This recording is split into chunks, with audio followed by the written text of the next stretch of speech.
Otep à tous, bien-aimés frères et sœurs. Vous savez quoi? Lorsque la justice ne se fait pas dans les instances habilitées à le faire, elle ira dans la rue. Les populations eux-mêmes vont rendre justice. On a constaté dans beaucoup de pays, que ce soit au Congo-Brazzaville, que ce soit au Congo-Kinshasa, même au Cameroun, quand on dit voleur, on attrape un voleur, la population le prend, on ne l'amène pas à la police, on le prend, on le met dans, on verse de l'essence dessus, on le brûle. Parfois, la personne est même innocente.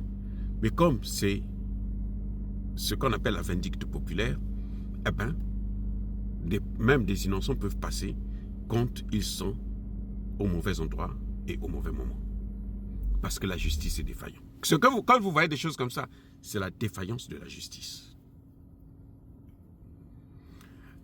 Pourquoi je vous parle de ça? Parce qu'aujourd'hui, les Congolais en civil, avec des morceaux de bois, sont rentrés au Rwanda. Des populations civiles sont rentrées au Rwanda.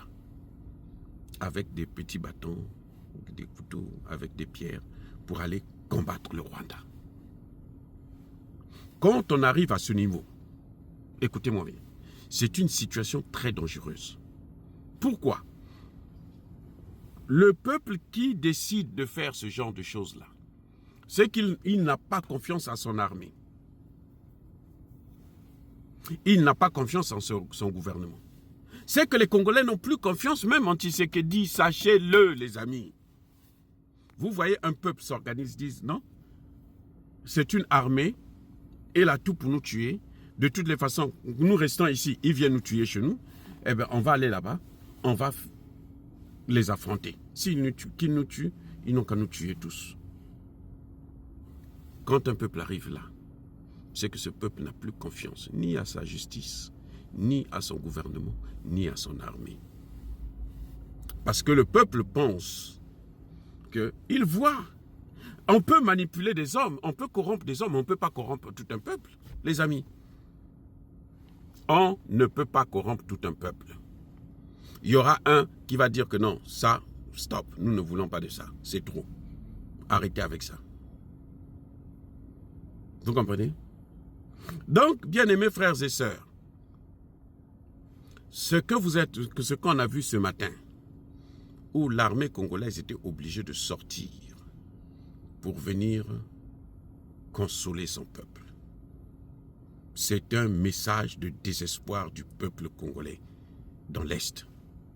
Ils vont à Goma, on les chasse, ils font ceci, il y a toujours quelque chose qui fait qu'ils sont obligés de se déplacer. Ils sont devenus des nomades dans leur propre pays à cause des individus qu'on peut neutraliser. C'est-à-dire que si l'armée congolaise ne peut pas les neutraliser, ça se comprend. Je venais d'apprendre encore, pas plus tard qu'hier, qu'il y a une nouvelle évaluation des armées congolaises, africaines, et l'armée congolaise reste toujours parmi les 10 premières. Et notamment la 8e armée d'Afrique, face à une armée qui est la 25e, la 30e, la 40e. Vous voyez, les amis, il y a un problème. Mais comment se fait-il que cette armée soit défaillante face à une petite armée comme ça? C'est qu'elle a un mauvais commandement. Et qui est le chef de l'armée? Mais c'est le président. Les populations voient. Vous avez déjà vu le président aller à Goma pour aller voir les militaires. Il peut organiser une mission pour venir galvaniser les troupes. Mais le gouverneur est tombé comment? C'est parce qu'il est allé sur le terrain à Saké. Quand ça chauffait là, il était là. Et c'est ce qui a donné la force à l'armée congolaise et au Wazalendo. Le résultat, on n'a pas vu qu'ils ont repoussé. Mais le problème, c'est que cette armée ne passe son temps à repousser. Elle passe son temps, elle repousse, et puis les autres reviennent après 2 jours. Elle repousse et ils reviennent. Il y a un problème, les amis. Il y a un problème avec notre armée. L'armée congolaise doit prendre ses responsabilités. Je suis désolé de le dire ainsi, mais si vous voyez des populations sortir pour aller faire ce que l'armée doit faire, c'est qu'ils ont... Mais les Wazalendo sont nés comment? Les Wazalendo sont nés à cause des défaillances de l'armée. Et les défaillances d'une armée commencent par les défaillances de son chef. Parce que c'est le chef qui doit dire, mais écoutez, nous allons jusqu'à la mort. Mais quand le chef aujourd'hui vous dit, allez-y, demain, il vous prend, on vous montre que ça c'est un traître, on le prend, on l'envoie à le général Chico, qui a vendu le Nord Kivu. Non, on l'a pris, on l'a nommé dans une autre zone, toujours le même poste, dans une zone encore plus grande. Bien aimés frères et sœurs, vous croyez que les populations ne voient pas? Je pense que un jour, quand on va juger les responsabilités, même Tshisekedi que nous saluons, devrait un jour payer sa chair. Je ne peux pas comparer Tshisekedi à Kabila, parce que Kabila, il a fait pire. Kabila, c'était, il donnait tout. Mais Tshisekedi, 1, il est très long. 2, il ne prend pas de bonnes décisions. Et 3, je pense qu'il est très peureux. Et 4, d'ailleurs, il a confiance à la communauté internationale. Regardez, Tshisekedi est allé où? Vous savez, au forum de Davos. Bien aimés frères et sœurs, Davos, là, personne de sérieux en Afrique, dans le tiers-monde, ne va encore à ces histoires-là. Personne de sérieux, je dis bien, quelqu'un qui est sérieux n'ira jamais à Davos. C'est à Davos que est né tout ce que nous subissons, nous autres là en Afrique. À Davos.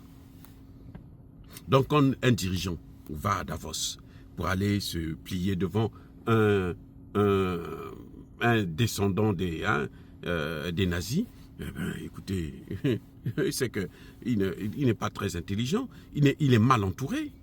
Il est mal entouré.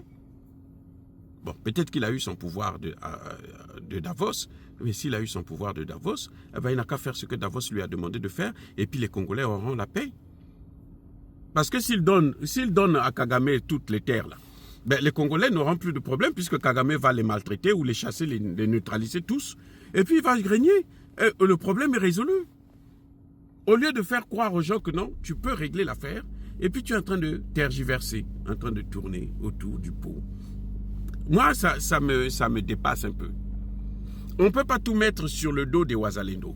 Les Wazalendo, ce ne sont pas des militaires, ce sont des volontaires. Et ils n'ont pas l'équipement nécessaire pour pouvoir faire le travail. Ils ont pu maintenir la pression sur Kagame, de telle sorte que Kagame ne puisse pas s'installer dans le nord. Kagame vient maintenant seulement pour faire la guerre. Mais Kagame ne contrôle pas le nord. Même si, dernièrement, il y a des villes qui sont tombées encore et tout, mais ça ne veut absolument rien dire. Parce qu'il est dans une situation terrible. Mais ils ne peuvent pas tout faire, ils combattent quand même l'OTAN. Il faut que l'armée congolaise, qui a les moyens, il faut que Tshisekedi, mais va là où il faut faire, pour avoir les moyens de faire son travail.